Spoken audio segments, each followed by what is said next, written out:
तर मुंबईतील 26/11 हल्ल्याला 17 वर्ष पूर्ण झाली आहेत। या हल्ल्यातील हुतात्म्यांना पिंपरी चिंचवड येथील इको पेडलर सायकल ग्रुपच्या वतीने श्रद्धांजली वाहण्यात आली। चिंचवड ते गेटवे ऑफ इंडिया दरम्यान सायकलवर जाऊन शहीद झालेल्या पोलीस आणि सुरक्षा बलातील जवानांना अभिवादन करण्यासाठी विशेष सायकल मोहिमेचे आयोजन करण्यात आले।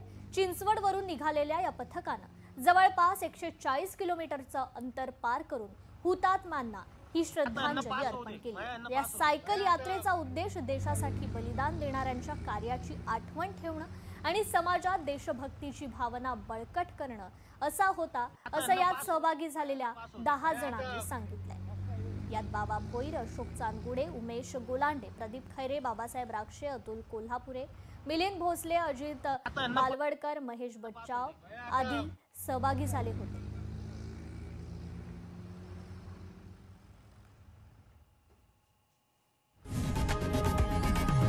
लोकशाही मराठी ऐका, पहा, जागरूक रहा।